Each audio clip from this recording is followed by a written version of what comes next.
Hello and welcome to Matters on Voice. On front page, rather. I beg your pardon. Hello and welcome to Front Page on Voice of the People 90.3 FM.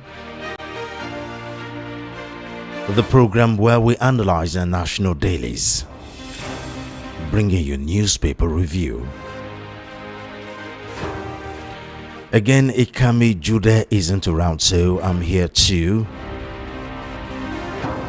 stand in for him. He'll be right back next week. But for now, this is Solomon of welcome you to Front Page.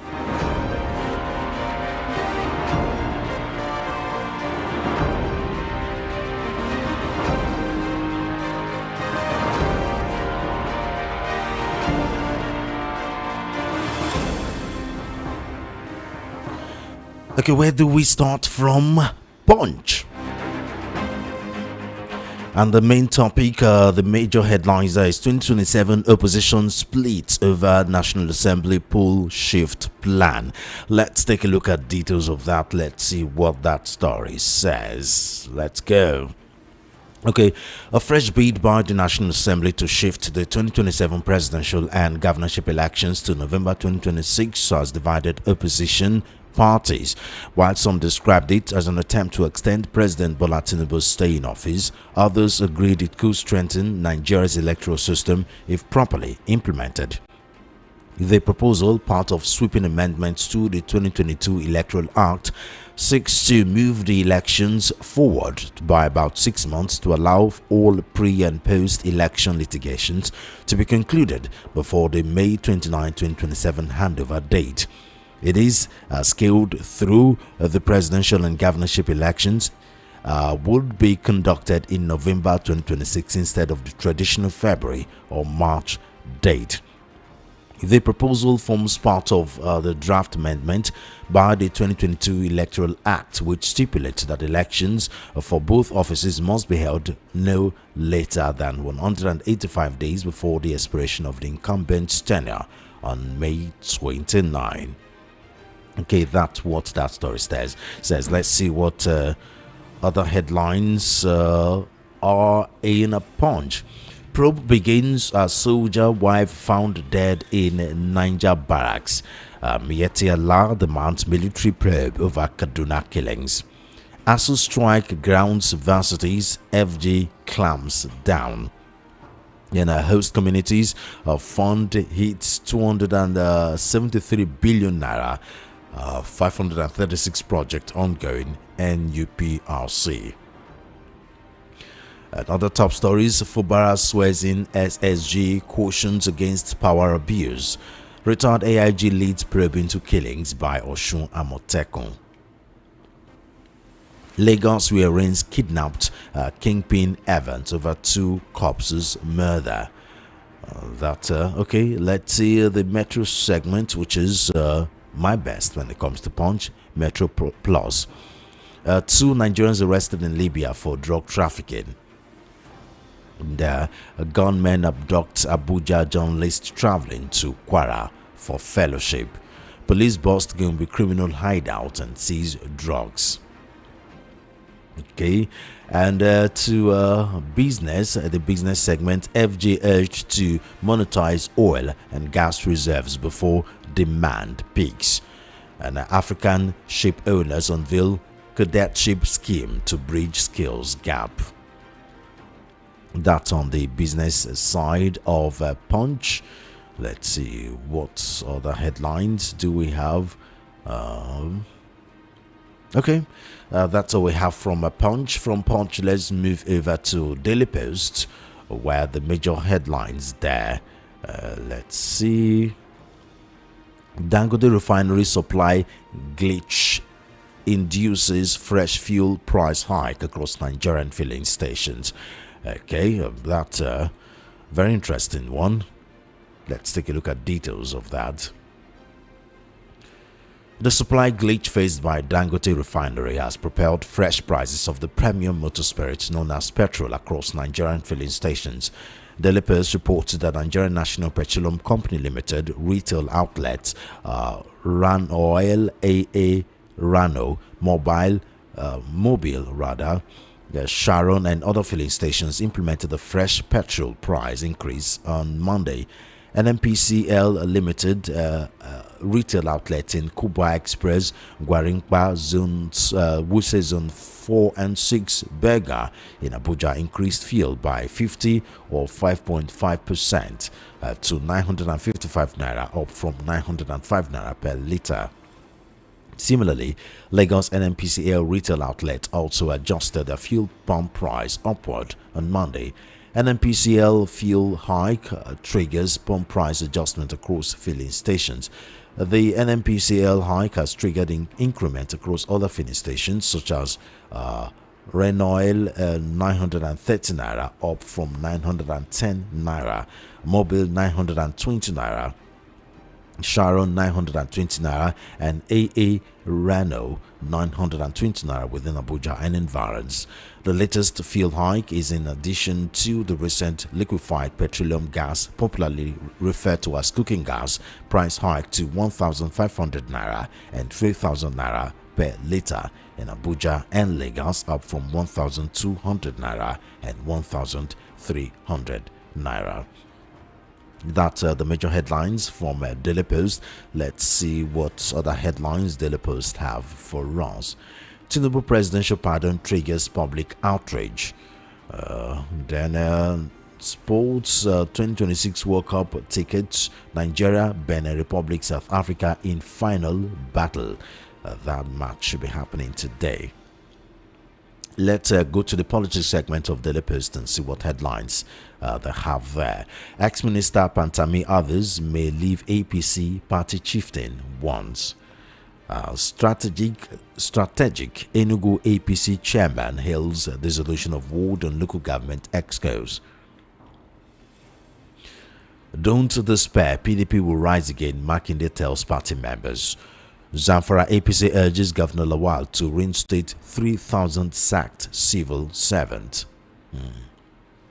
And Delta ADC APC chieftains drop battle line over motion endorsing Oboreveri for second term. Okay, let's see. On the business segment, cashew very vital to Nigeria's non-oil export aspirations. That's according to federal government. Okay. Edu, Nigeria government snubs Uzoka and Nete as Cardoso leads country's delegation. Okay, yeah, we already had this yesterday. Apparently it's still on the news. Still on sports, 2026 World Cup qualifier, 3 automatic spots left for African countries. Who I hope Nigeria will qualify as automatic spots, because playoffs can be very, very tricky. Okay, let's see. APC not sponsoring me to attack Olawekbo Ashi. That according to estranged wife. You've reopened painful wounds. Slain husband's family slams Tinubu's pardon for Sanda. Okay, that's all on Daily Posts. In the Metro segment, 4 police officers detained over $6.1 million cash seizure at Lagos Airport. 2 policemen injured as gunmen ambushed patrol team in Benue. Gunmen abduct PR Nigeria journalist en route to media fellowship in Kwara. Same story we saw from Punch. Okay, that's all we have for you from Daily Post. From Daily Post, let's go over to Vanguard.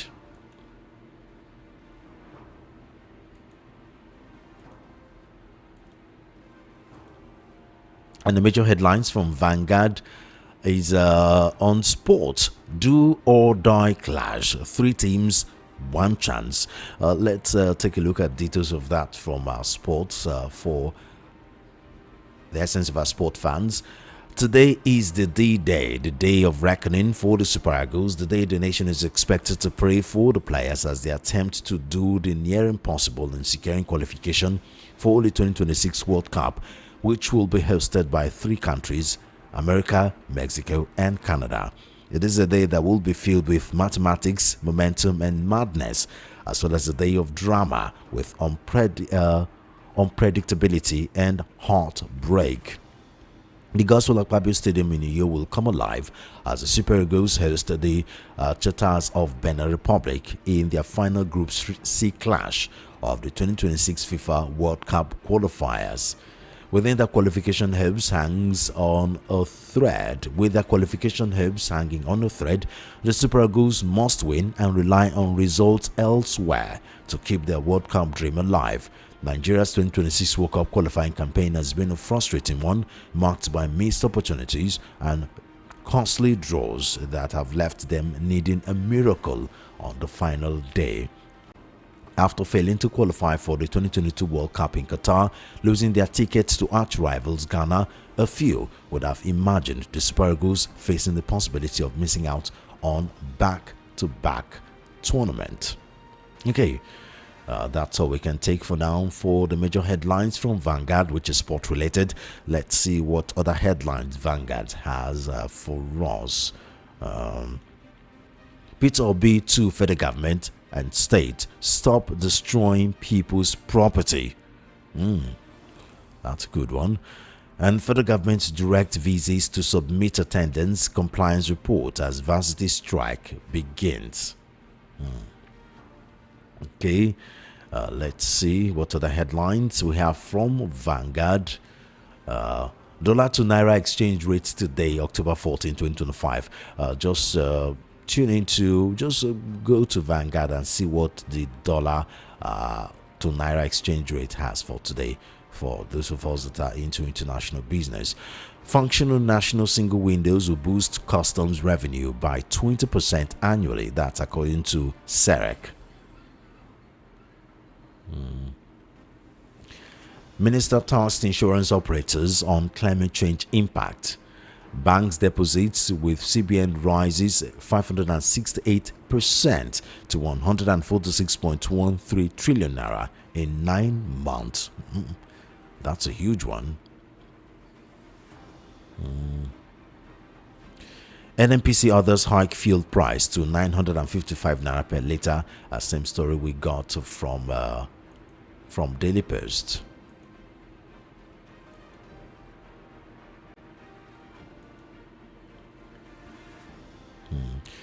And onto politics, 2027, no alliance with Jonathan to unseat Tinubu. Kind of same story we saw yesterday. Okay, looks like that's all we can take from Vanguard. Lagos rearranges kidnapper Evans over police officers' killings. That's on the Metro segment of Vanguard.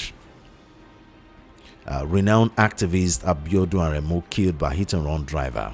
Okay, yeah, I think that's all we can take from Vanguard. From Vanguard, we move over to The Sun,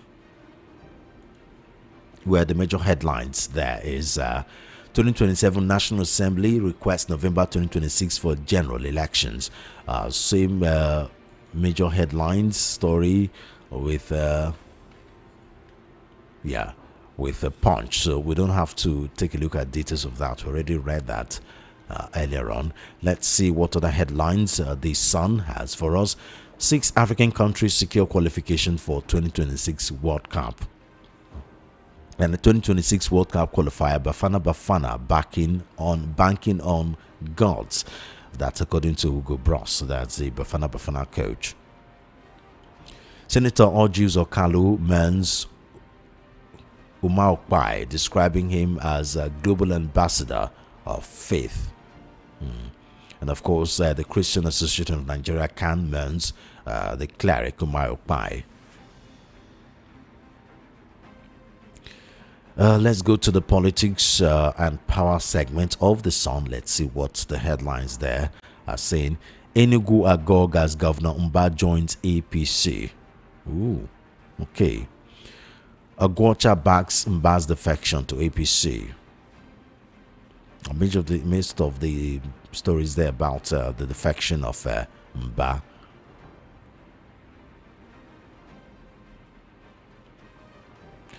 Defections, PDP will triumph, Makinde tells party members. And the business segments are still on the sun. Nigeria must create 27 million jobs in 5 years or face 30% unemployment. That's according to NESG. This is interesting. Let's see what the story says. Let's see.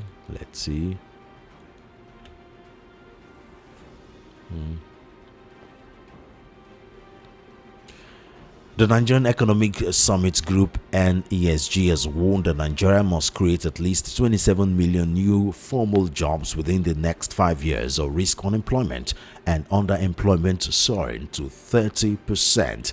The warning was issued in the group's latest jobs and productivity report released at the 31st Nigerian Economic Summit in Abuja. The report described the next 5 years as a make or break period for stabilizing the country's fragile labor market, with the working age population projected to hit 168 million by 2030. The report faces a defining challenge to create 27 million new formal jobs or risk unemployment and underemployment rate doubling to 30%, the report stated. NESG identified deep-rooted challenges limiting job creation, including regulatory bottlenecks, infrastructure gaps, a weak private sector, skills mismatches, and an education system that fails to meet labor market demands. It also highlighted the growing concern of jobless growth where economic expansion fails to generate sufficient employment opportunities. To reverse the trend, the organization urged the government to prioritize sectors with high employment potentials, including manufacturing, especially agro-processing, construction, ICT, and professional services, noting that these could collectively deliver 9.7 million jobs or 35% of the needed total. Manufacturing alone, it said, is expected to account for 21% of all new jobs. Okay, that's all we can take for that story. Okay, from the Suns, let's move over to the Guardians.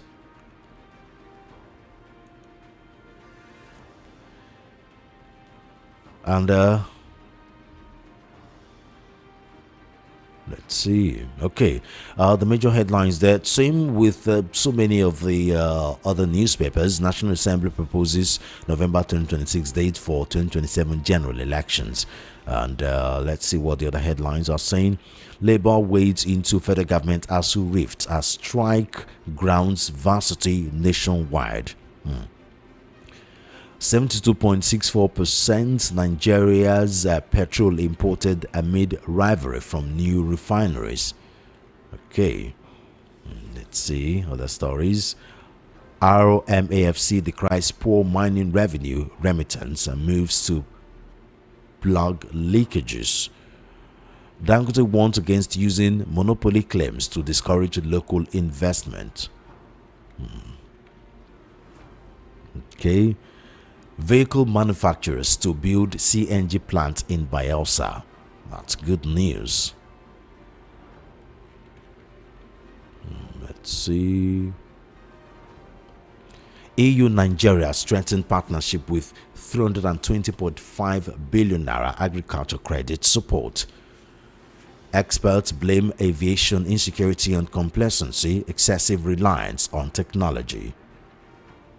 FCCPC to raise compliance team for CBN's 48-hour refund of failed transactions. Stakeholders demand homegrown solutions to avert energy crisis. Okay, I think that's all we have from the Guardians. And from the Guardian, up next is the Nations. The Nations, let's see what the headline is. Mba opens another gale of governor's defection to APC. It's kind of like the sub headlines for the other newspapers. It's the major headlines for the nation. Federal government directs VCs to enforce no work, no pay rule. First Lady gets Qatar Foundation's green light for Almajiri's out of school children's education. Let's see what other headlines the nations have for us. Here we go. IMF seeks autonomous central banks in stronger global system. Okay. Let's see. Majority of the headlines here are something we've read before. Why traditional rulers deserve constitutional roles. That's by Uzodimma. Edo APC leaders pass vote of confidence on Okpebolo. New Electoral Act seeks to disqualify parties fielding ineligible candidates for elections. Okay, that's all we have from the nation.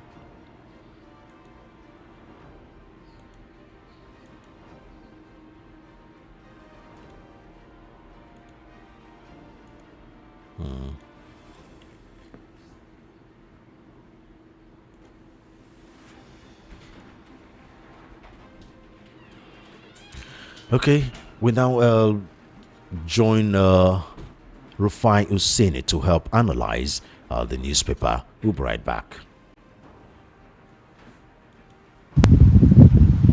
So, some stories making the rounds.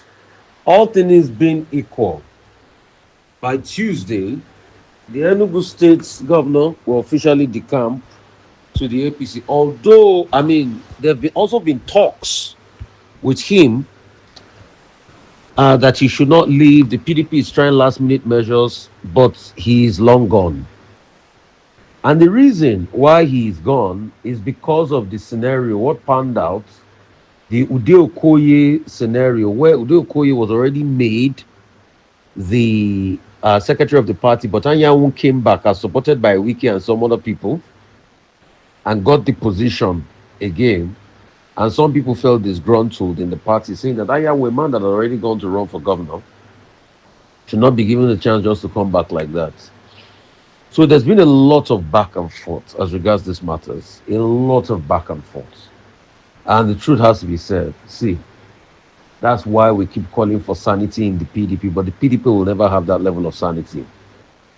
There's also talks about the fact that Doye Diri, the governor of Bayelsa State, might join them, and they might all lead all this decamping to the APC. But let's see how that pans out politically and in the coming days. See, there's a talk by Governor Wiki, or former Governor Wiki, saying that no judge will live in a rented apartment. I'm a little bit taken aback by FCT minister, now the one building houses for judges. Anyway, it's still state funds. But can't we have a scenario where there's an independent body that provides accommodation for judges, that the money is given to them to execute this contract? Because all of these smacks of the influence these politicians have over the judges. And we cannot allow this continue. Because this romance, this influence, this aberration of some sort does not throw our judiciary in good lights. And that's why where cases we need to hear our judiciary, we don't hear them. Do you know now? It was just recently that the Supreme Court sent a message to some of the parties involved that they will not, I think they're not talking about hearing the case of the state of emergency brought before it after the state of emergency has elapsed. So you wonder, what's the hope for the common man? When you have a judiciary going through all of this, what's the hope for the common man? And I think these are questions we need to ask. Because if we don't ask, we don't move forward, we don't go anywhere. And that's why Nigeria keeps hovering around all the pain and all the penury that has become the lot of Nigeria. So we need to look properly. We need to introspect, and we also need to ask questions. The person that can ask questions will never miss his way. Why are we having the politicians have a great oversight over judges by saying, as FCD means that we are building homes for them? Federal government is enforcing no work, no pay on striking lecturers. The question is, will this solve the problem on ground? No. Since ASU was created in 1978, we've had over 5,000 days of strike. So over 14 years have been spent on strike because the federal government does not keep to agreements. Look at the case of the 2009 agreement that we're still talking about. Look at the 25% increase that they've not paid some of these workers. The federal government was well aware of all of this, but nothing came out of it. Now that ASU is going on strike, that's when they are now talking. How do you build a country when you cannot have a level of keeping to agreements? The presidency is saying today that while Edo is recovering, he couldn't make it to the IMF meetings because of his health matter. But we pray everything is well with Wale Edo and we wish him quick, speedy recovery here. I want to give tribute to one of God's general, Reverend Umar Opai, that did a lot for Christendom and helped to deepen the conversation about faith in this country. He died at the ripe age of 80, was fondly called Brother Umar Opai. If you lived around Cross River State, you will know the great God's general and what that man meant to Christian faith. Khan has issued a statement, commiserations everywhere. He lived a life of impact. He led a lot of people to faith. Udo Okoye has already joined the APC. In fact, several members of Enugu cabinet have already joined ahead of the planned defection. Enugu is going the way of APC. You can see some of them with their flags. Tomorrow will be the official switch. Lawrence Eze, Commissioner of Science and Innovation, Felix Unamini, Commissioner of Labor, all the commissioners are already sweeping. The question is, will the Yediri too follow them next? And it's a very sad one. In Cameroon, can there be a change? Can we have a change? Because opposition leader Bakare is making early gain in Biya strongholds. For Biya is over 90. Most people are over the age of 30 in Cameroon. Under the age of 30. And Paul Biya still wants to be their president at the age of 92. He's facing 9 challengers.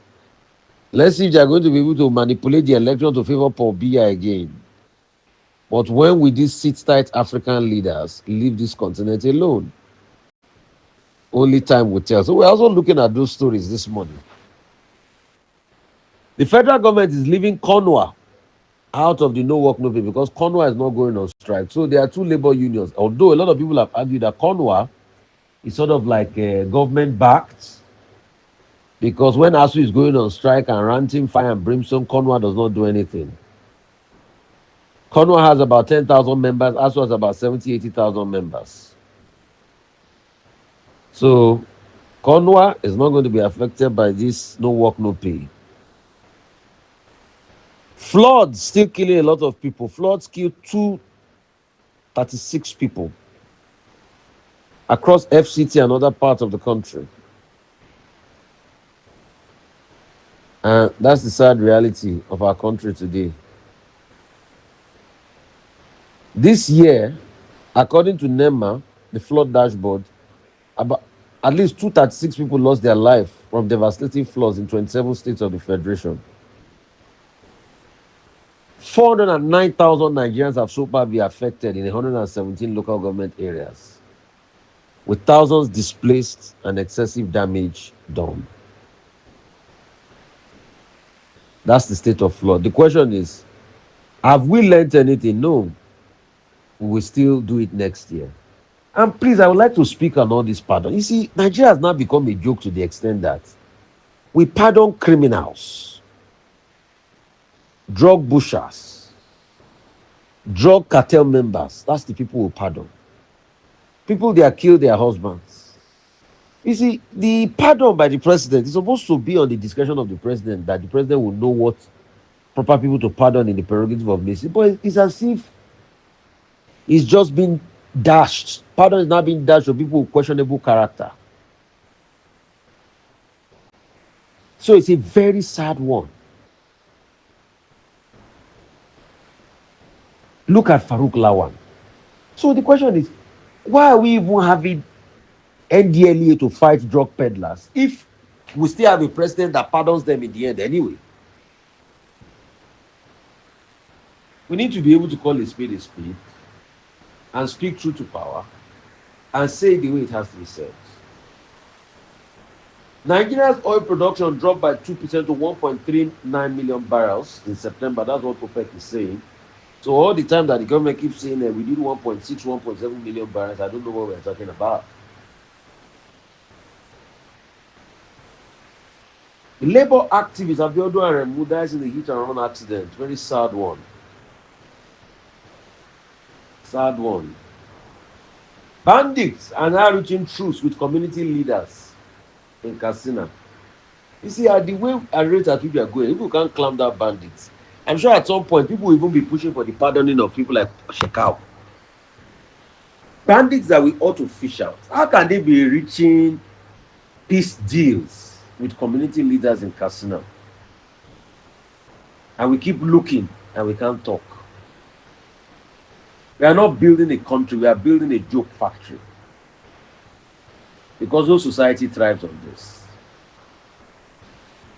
Hamas has released all living hostages. Trump arrives in Israel and Netanyahu, they both had a victory lap today. Let's see if that will bring peace to that region.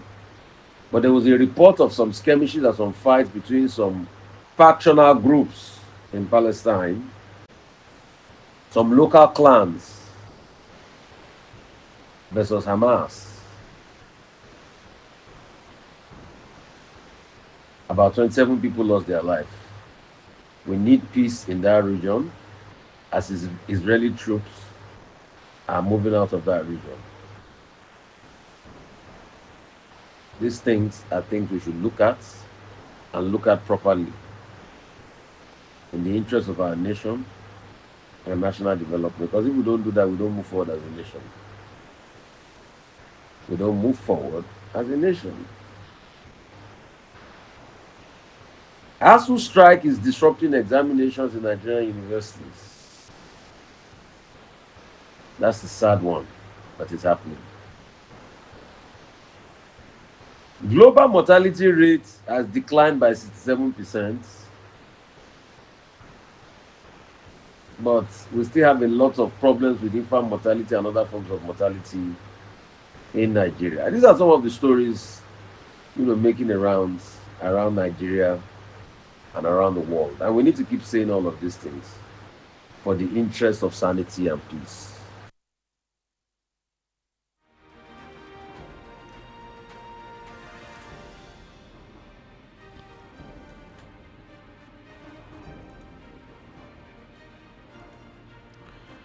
That was Rufai Oseni analyzing our front page.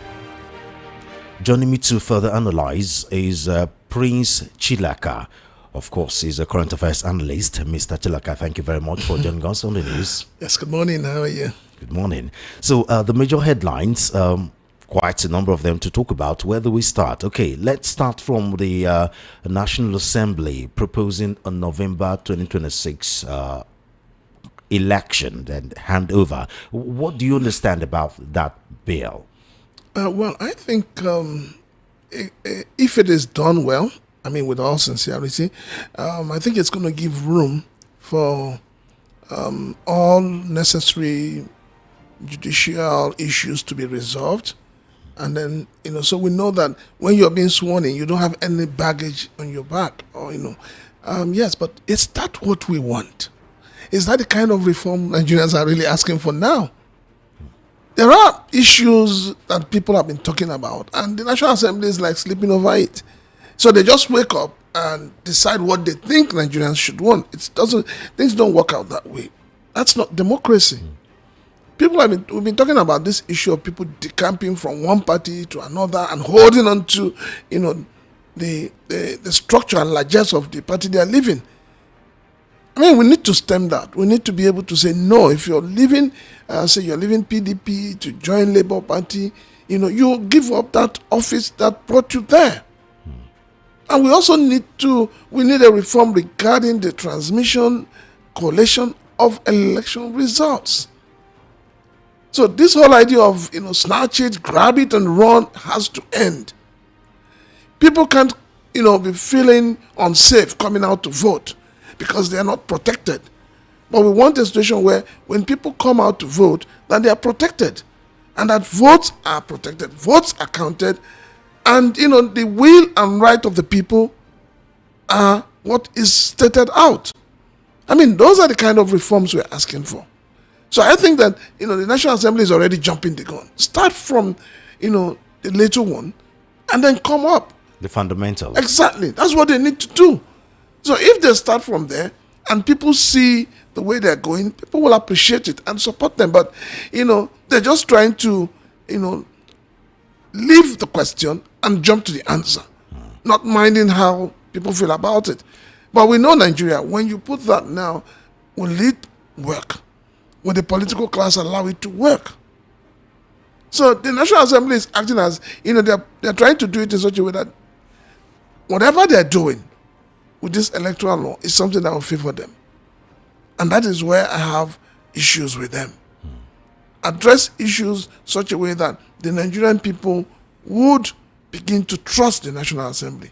I mean, the call for electoral reform is growing louder and louder by the day, even with the new nomination of a new INEC chairman. Questions are being asked. What next? This another issue of soldier go, soldier come. But I've heard people say the National Assembly are trying to give an illusion of they are doing something. Let it not be like they are not doing anything. So it won't be like, under the guise of electoral reform. Do you agree with that? No, but that's what they're doing. The National Assembly, all they do is go on recess, come back, talk about money, talk about projects. We don't see anything. I mean, look at the way insecurity is ravaging the country. The National Assembly has not done anything. And they are meant to be the representatives of the people. The other day you saw some senators shouting on the floor, we don't want your projects, we don't want your infrastructure. What we want is to be safe. But the question is, after all of that, what happens? Why is the National Assembly not asking Mr. President to declare a state of emergency in troubled states? But they were quick to declare state of emergency in Rivers State, where there was no issue. And just because they want to protect oil. So we now have a situation where the oil is more important than the people. So for me, the National Assembly is not, they're not, like people would say, this is not a vibrant one. And when you have a National Assembly that is not vibrant, that is not energetic, that is not proactive, the country cannot move forward. Have we ever even had any since? Yeah, I think we did with Saraki, Bukola Saraki. Yeah, I think that was at the point we could say we had some form of authority. That's probably because of the drama that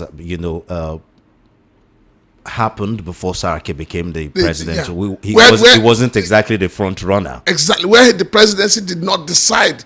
But this one we have a Senate president that was foisted on the National Assembly by Mr. President. And, he made a very, very pitiable statement that first day when he said, whatever Mr. President brings, consider it approved. And since then, that's what we've been saying. Rubber stamp. They say we shouldn't use that word, but obviously they're worse than rubber stamp. Now, another major topic, obviously, the presidential pardon, has dominated national discourse. It has splitted opinion. While there have been commendations for a few persons, that were granted pardon, it looks like Nigerians are troubled about 70% of those that were pardoned. The truth of the matter is that Mr. President has abused that privilege given to him in the Constitution and by the people. Thinking over it, I've come to the conclusion that we do not even need NDLE anymore. We should scrap it. We should scrap our prisons. Because all their work, their hard work, their efforts, you've thrown it to the dogs. Whoever compiled that list to Mr. President is one of those who hate this country. I mean, how would you, do you know, let us even leave the drug ones, because those ones, they are the barber. But let us look at somebody who murders someone, and you're releasing the person back to that same society. You're now telling those who lost their loved one that they can go to hell. In other words, what Mr. President has done is to say to us, commit the crime, do a little bit of the time, and you get pardoned. So when you free drug barons, drug peddlers and all of that, and then every day you see NDLEA running after people moving drugs into the country. Nigerian youths are getting hooked to drugs, hard drugs. A lot of people, not only the youths, even adults, are having some serious mental issues because of drugs. And a president who is meant to be the father does not see something wrong with it. And you are allowing those who over time have added to the menace in the society. You are freeing them. You are putting them on clean record. Now, what will you do as a president if these same people go back to drugs? There's something about drugs. It takes the grace of God for you to get out of it. And it's even worse, especially if you're a peddler, if you're a drug baron. Because even while in prison, I can tell you that, because I do some prison ministry. Even while in prison, you see these people who are drug peddlers, drug barons, still communicating with the outside world. So it's not like saying, this whole English language, repentant, has become a problem. We don't seem to know how to use it. I mean, that is why you would take someone who has been killing people, maiming people, displacing people from their ancestral home, and then you say the person is repentant, and you want to reintegrate and rehabilitate. But what the government is doing is forgive and forget. What about the bruises? Who takes care of the bruises? So honestly speaking, this is one of the decisions this president has taken that I honestly don't think it was thought through. Another story making the headlines, federal government ASU disputes, and it has spiraled out of control, with the federal government pronouncing a no work, no pay situation here. ASU, just like Nigerian Labour Congress and TUC, it appears that these are organizations that we don't know where they stand and what they want. In one breath, they are asking for a lot of things. They're asking for days which government will agree with them. And then they go back to work and they forget it. And then one day they wake up from sleep and they realize that, we have worked for 6 months, they've not paid us. Now, should you be that? But you see, this is what I need to say to ASU. If you look at the political trajectory of Nigeria, those who have headed INEC mostly are professors from the universities. Yeah. So if professors can close their eyes and allow people who should not even smell the corridor of power to be in power. So what do they expect? What do it start? I mean, which means the problem is within. Is within. So what do they expect? I am a professor, and you look at somebody who doesn't even have a school cert, and you're defending that person to rule you. Then what is your professorship for? So when they mortgage their conscience, I wish the problem is just school sat. no, but we're just using that, But when you mortgage your conscience for money, for position, then you have no right to query anybody. I've always said something that when you allow a tout to lead, the first set of people that will surround him are touts, and their thinking and their actions will also be of that of a tout. To reflect people that surrounds them. That is it. But some might say you don't use the actions of a few professors to judge the whole teaching profession of the higher institution here. They are the highest, don't you know? Don't you agree with me? They're on the top. If the head is rotten, the body is useless. So for me, it's not a matter of saying you don't use, but if you continuously do something that is wrong, to you it will look like being right, isn't it? So we've had professors, head INEC. I mean, look at the last INEC chairman, Yakub. The new one is also. I'm not even talking about the new one. I'm talking about the one that just left. He has not told us what he meant by glitches. And even the RECs, resident electoral commissioners, all are professors. So what are we talking about? Other than damaging the educational system, they are also damaging the psyche of the Nigerian people. That is what they are doing. So, yes, whatever agreement they've had with government, that government is not implementing, why don't they hold on to that and say, Oga, if we go put you for office, you go do this one for us.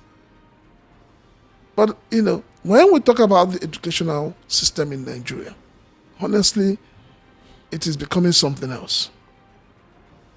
It is becoming something else. Look at our public schools. And these are some of the things we should be expecting to hear from constitutional review, where it should be made compulsory for all public office holders, to have a stake in a public system, public hospitals, public education. Your children must attend public schools, or your grandchildren must attend public schools, and we don't get to hear anything like that. I am a beneficiary of public school. Aren't we all? Those of us that grew up in the 60s, 70s, 80s. I am. And then you look at it. I keep saying that the people we have today as leaders in this country don't have patriotism running through their blood veins. Because they are beneficiaries of public schools. They are beneficiaries, not only public school, of government largesse. They had free education, they had free healthcare, they had free housing, and they have continued. Scholarships. They have continued to benefit till date. And I keep asking, we once had people like the late Simon Bakwe as governor. We had people like the late Jack Onde, the late Ajazi. What has happened? Where did we get it wrong? Why is it that today we have quite a number of charlatans in power? People who do not believe in the unity and sanctity of Nigeria. So for me, I think, I don't know what is going on, but honestly, I think the Nigerian people also need to wake up. The Nigerian people need to stand their grounds. Each time there's an election and people are collecting 5,000, collecting 10,000, collecting 1 cup of rice, collecting ball of onions. They don't understand the harm they are doing. Because whatever decisions they take during the elections, it's not just about them, it's about the entire country. That's why we are where we are today. Petrol price has jumped up and everybody's keeping quiet. Gas is not available and everybody's keeping quiet. Those who gathered at Ojota have all gone to sleep. They've taken sleeping pills. They don't see anything wrong with the system anymore. So we just have a country that is running on tribalism, nepotism, and religiosity. And nobody is talking about meritocracy. Nobody. You don't care whether the person has merits or not, whether the person has dignity or not, because government have institutionalized poverty. But then, even with poverty, why is it that the people are not thinking out of the box? For how long will you continue to allow yourself to be held down? Because you think there's poverty. That 100,000 they're giving to you for the election, it will not take you for more than 4 or 5 days. But these guys will benefit from that 100,000 for 4 years. I guess it's one of the, will I say, the challenge, the weakness of democracy, where its strength has now been made a major weakness by politicians, where democracy is a situation where everyone needs to be involved in the decision making, and then you get to see people that can't even make decisions for their life, making decisions for everyone. They'll have to make decisions that will affect millions of people in a particular country. And then at the same time, there's also selfish reasons, because everyone will want to make a decision for millions of Nigeria based on what they want.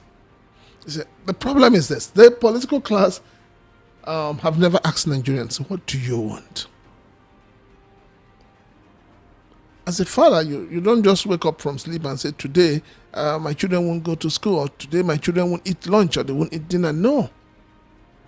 You must carry them along in your decisions. But Nigerian politicians don't ask Nigerians what they want. And that is why the government can wake up and say, oh, we will abandon all the other roads and we're doing a highway. And then a minister has been asked, how much? Simple question. How much is a kilometer? And you go ballistic. And then the next day you see people carrying placard supporting the minister for refusing to give an account of public funds. I mean, I've also heard the people quoting here that why are we making a big deal about the Calabar? It shows you the low mentality of some Nigerians. It shows you how beaten a lot of Nigerians have become. Somebody is asking you, you give somebody 1 million naira. That is not the person's money. And you're asking the person, please give me breakdown how you spent my money. And the person is telling you, you have no right to ask that question. I mean, what kind of country are we running? Which also tells us the problem in Nigeria is not just our leaders. Even we Nigerians have. That's why I keep saying that the people need to begin to think as if there is no box.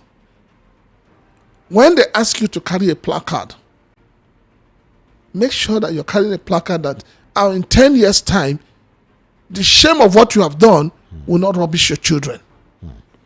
Okay, let's go back to another major topic for discussion, where Dangote refinery, where the glitches induced fresh fuel price hike across Nigerian filling stations. Now, for all the for and against Dangote on the Peng and Pengasin that have happened the last couple of weeks, this also presents a fresh issue where most of the people against Dangote have been looking at Dangote from the point of view of monopoly. But this also presents another problem where it may come to a time where there will now be an over-reliance and over-dependence on Dangote. You know how we do it in Nigeria. One thing works, and then every other thing is shut down, and everybody start looking at that one thing. Interestingly and sadly, I find it very heartbreaking that NNPC is now the one increasing prices and giving excuse that Dangote has not supplied. I mean, is it not ridiculous? Indeed. Is it not shameful? with all the money that has been pumped into NNPC. You see, when you see people come out and say, Dangote, monopoly, they know what we know, what we're saying. And it is already showing now. Imagine what will happen in another few months.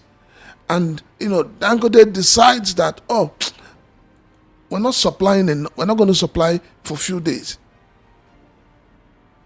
Can you imagine what will happen?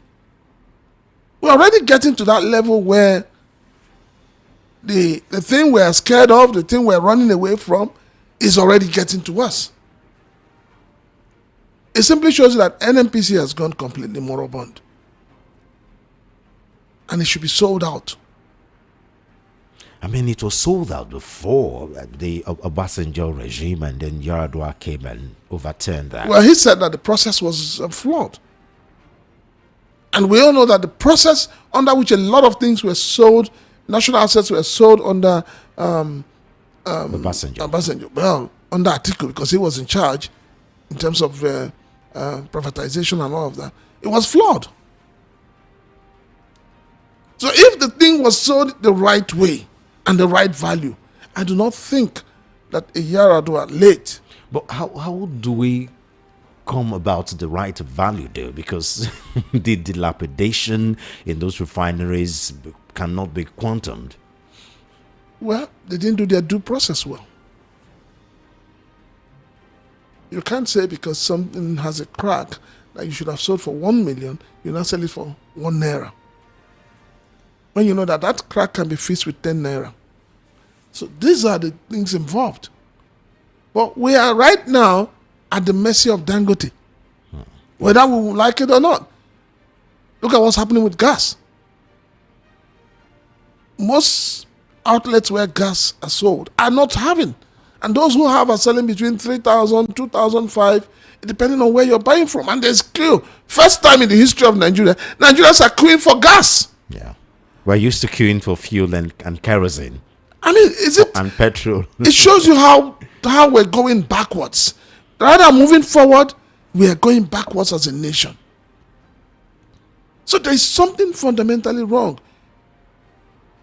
I am one of those who have always said that government has no hand in business. But government should create the enabling environment for businesses to survive.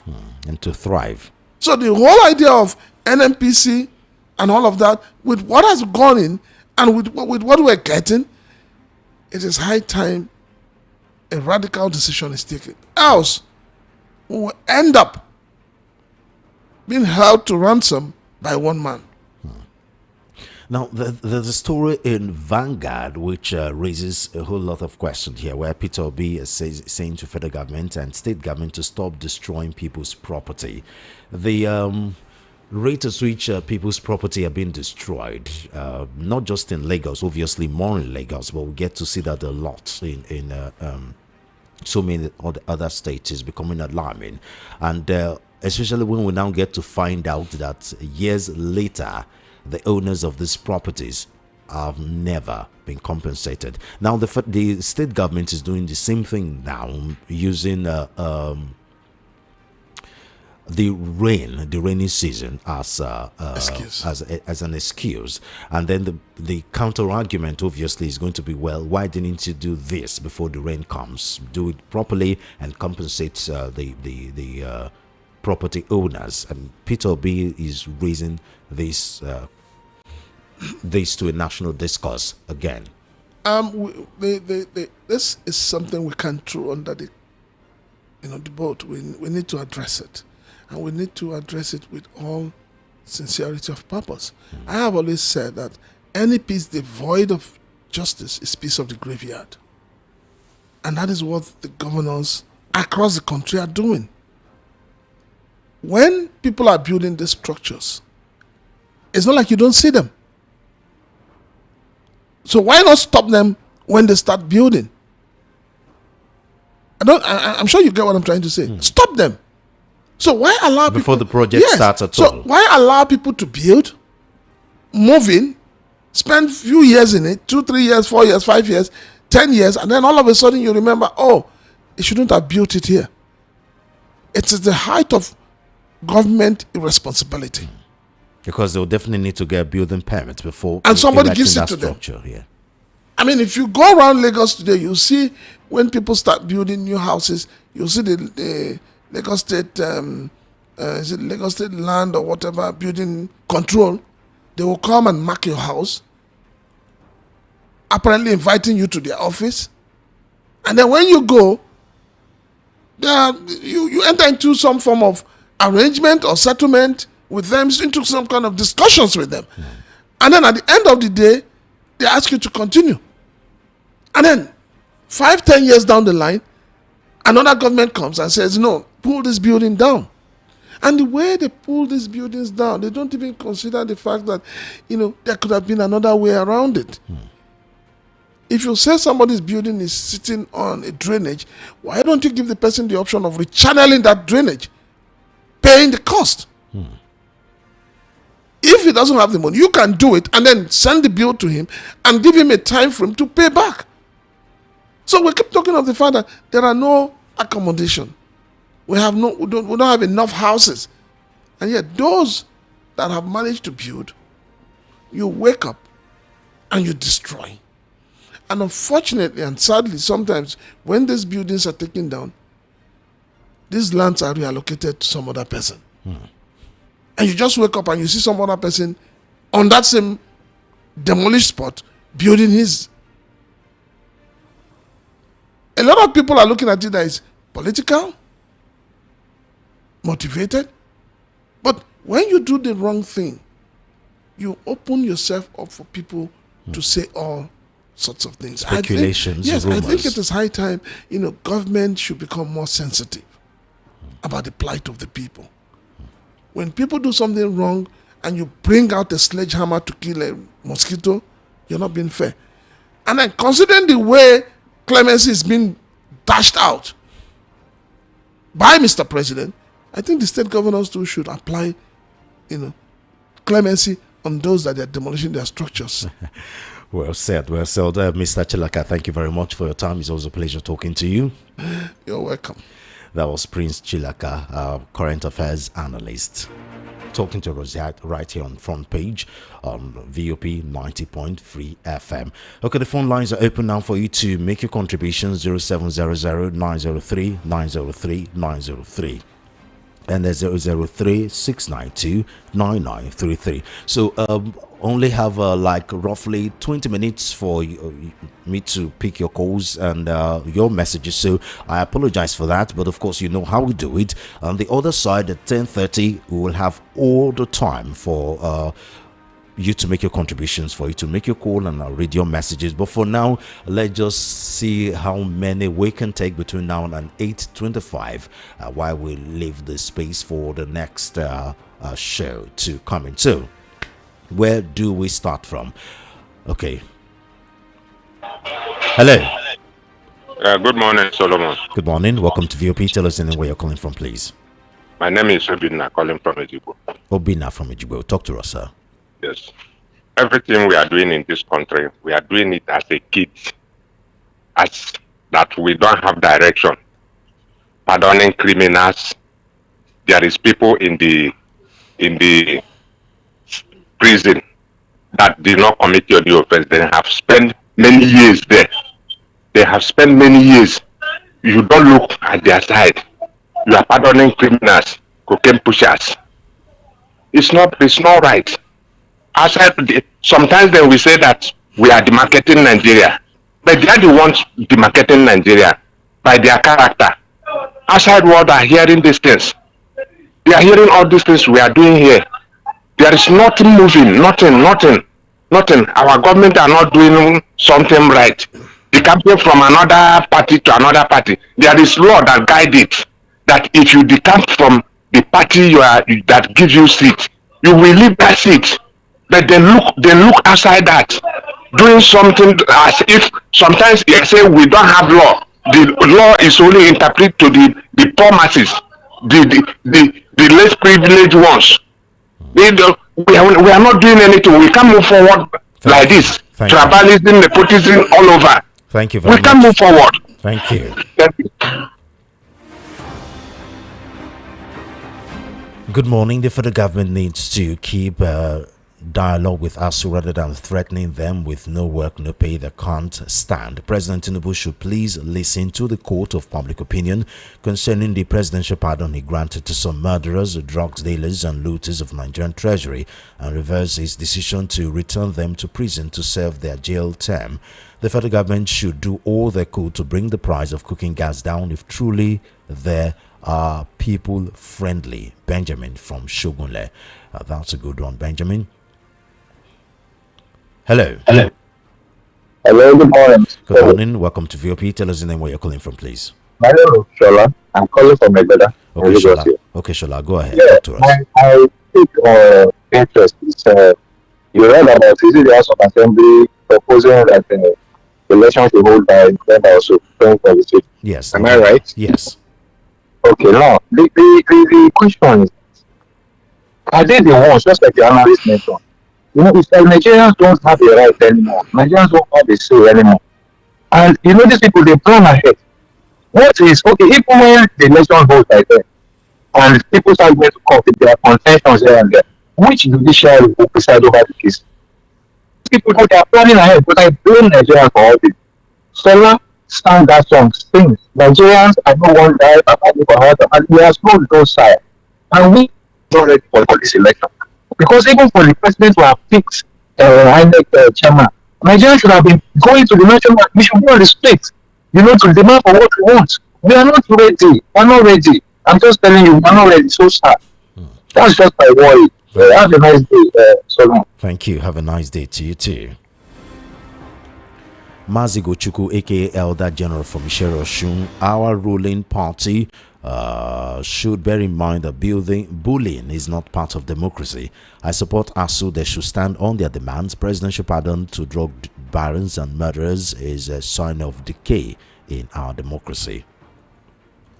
Hello. Hello, good morning. Good morning. Thank you for joining us. My name is Innocent. I'm calling from Amuodofi. Okay, Innocent. My brother, we Nigerians, we always like to blame these politicians.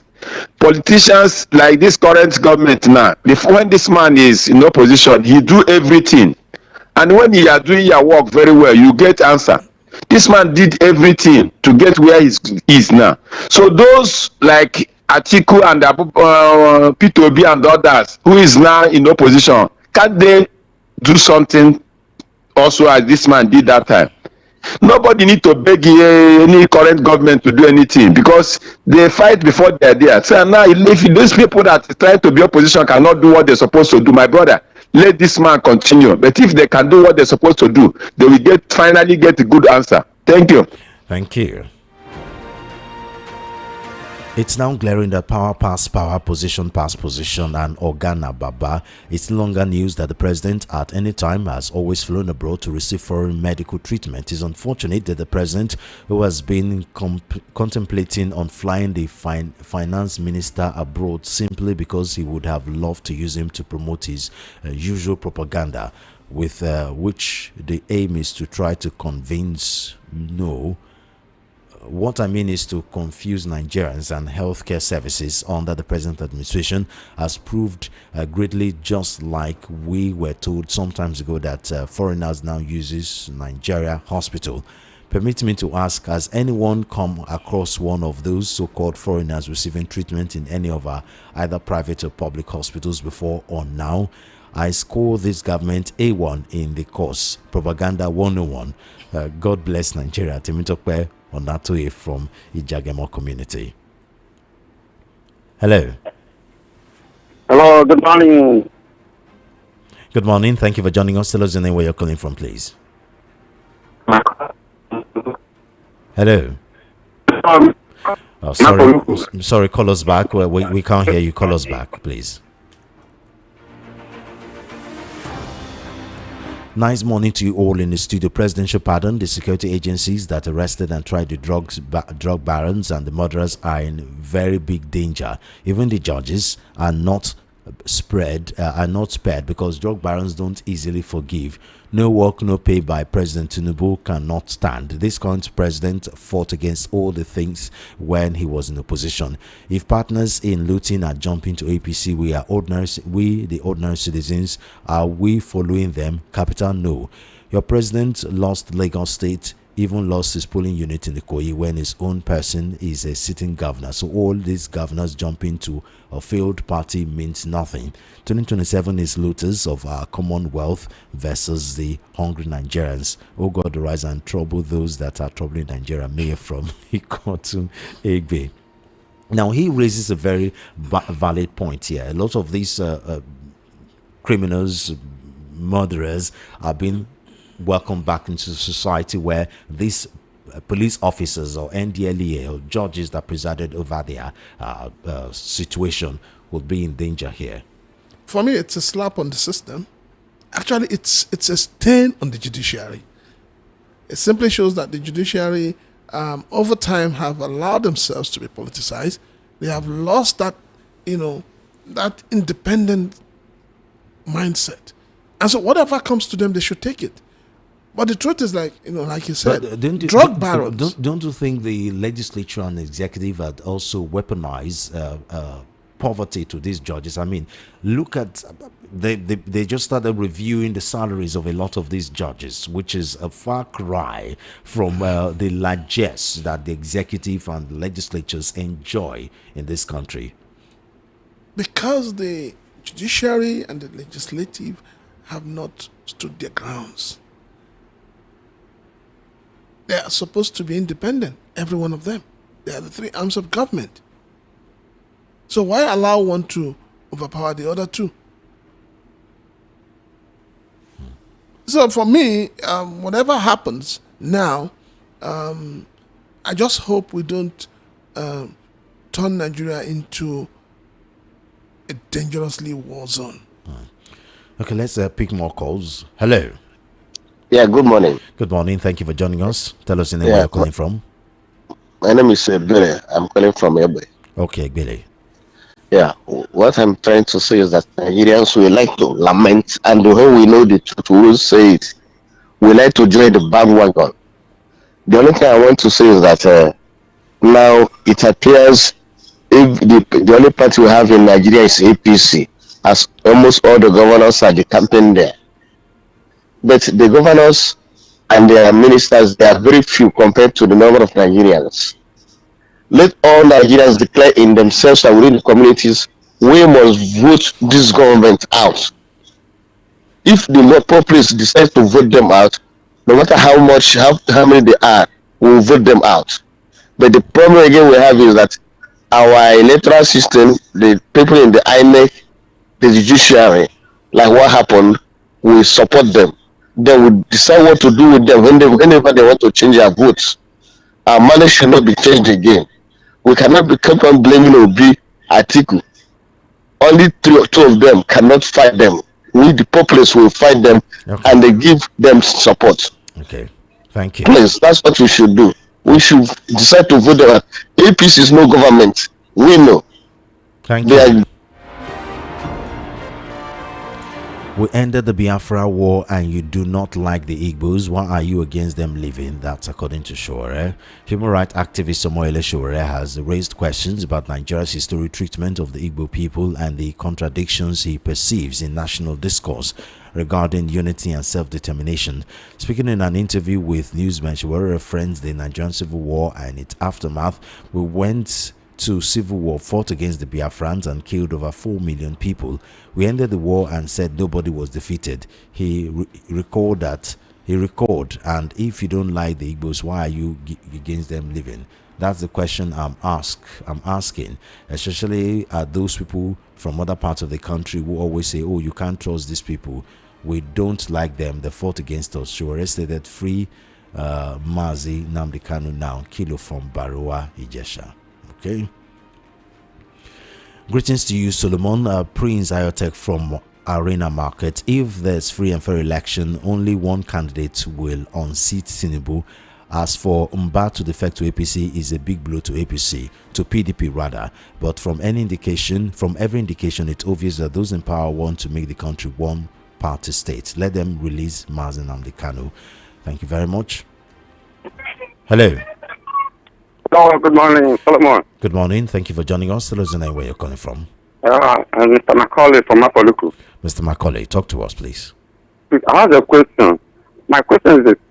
Going by what Nigeria is being handled now, is Nigeria worthy of a nation? Looking at how the institution has collapsed. The judiciary is not working. The INEC is not working. The people are lamenting. Nothing whatsoever. Reckless decisions by so-called leaders, irresponsible decisions, bringing hard pain, and ridiculing Nigeria federation before international community. Does Nigeria need to be called a nation? It's like they're so hard to amend their evil ways to bring us to the right limelight. Nigeria should wake up, and their leaders should think like human beings. Honestly, I'm not happy with what is going on in Nigeria today. Thank you. Thank you. Hello, good morning. Yeah, good morning, Solomon. Thank you for joining us. Tell us your name, where you're calling from. Good morning, please. Good morning. My name is Daniel. I'm calling from Alaba. Okay, Daniel, talk to us. Let me speak up by saying Nigeria should wake up. Nigerians, wake up. This is a hard time that Nigerian masses have to wake up from their slumbers. Someone asked a minister question. The minister is shouting at the man. People are carrying placards. Who do all this in Nigeria? These people own us accountable. Until we start realizing that these people own us accountable because they are servant to us. Nigeria, please wake up. Get your PVC ready. Whether you are PCO or you are PDP or you are Labour, my brother, let us vote a candidate credible man. Fuel did not know whether you are PC or PDP. The flesh did not know whether you are PC or PDP or Labour. That's why Nigerians need to wake up and hold their leaders accountable. As for NNPC are causing damages because the refinery cannot work. That's why that can do anything he's doing. So whatever he's doing, he cannot blame the young man because he's a businessman.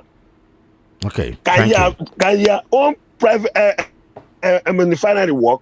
The answer is no. How much have you voted in for refinery to work? Thank you. And nobody is asking questions. Hello. Hello. Good morning. Thank you for joining us. Tell us the name where you're calling from, please. My name is Matthew. Matthew, go ahead. Talk to us. To Solomon, there was a popular musician in Nigeria in the 70s. His name Fela Anikulapo.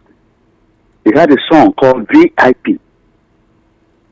Vagabonds in Power then. He said nothing will ever work when vagabonds. Today, we have witnessed Nigeria getting a bad leadership over from the House of Representatives, Senate, the whole executive. We didn't know how they got there. Why should we expect good leadership? We can't nothing from them because they are now our masters. That was what you saw at Arise Television. A serving minister frustrating a journalist, asking a question that he should give an answer. Okay. Second, please, we want VOP You have to give us. Yes, we want VOP to give us to showcase this government what they have. Why they want to go for election? These are the percentage of people that are supporting you. Thank VOP you. should try and give it to us. Thank you. Take Thank you. opinion poll. Thank you. All these defection to APC is amounting to one party. Let's not let it not boomerang to them that are leaving the party that brought them into power. This is a country where heathens rage, where the evil ones thrive and the righteous ones are being punished.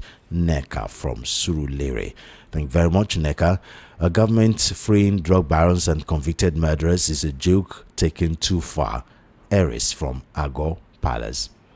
Good morning, Solomon. Should go and sit down. They should hide their faces in shame. They are the ones that produce this government because they refuse to close their eyes to Ghana must go bags.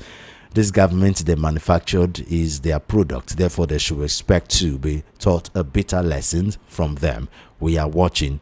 Chude from Ayetoro. Unfortunately, it's not just ASU that is suffering. The whole Nigerians are suffering. Unfortunately, the the students for 4-year course where they now have to stay in school for 6 years, 7 years, and the parents that will have to pay. Because as the inflation is rising, yes, school fees are going up. Yeah, it's I mean the accommodation when you're in year 1 will now be different when you're in year 2 and year 3, and the money they'll have to spend and everything. And those who are entering to will have a problem. Yeah, they will have a problem. Good morning, VOP. When the head is bad, what can the body do? Look at the life of the man leading the country, Dele from Ikoton. Unfortunately, it is time for us to go. As I said before, join us again at 10:30, and then I'll have all the time to pick your calls and read your messages. You have all the time to make a contribution. If you want to talk for 3 minutes, then you will talk for 3 minutes. So join us again at 10:30 for the concluding part of this program, front page. Mr. Chilaga, thank you very much again. You're welcome. So until 10:30, when I come your way again, I am Solomon of M. My IG handles SolofM1, Twitter SolofM. I'll be right back at 10:30. See you then.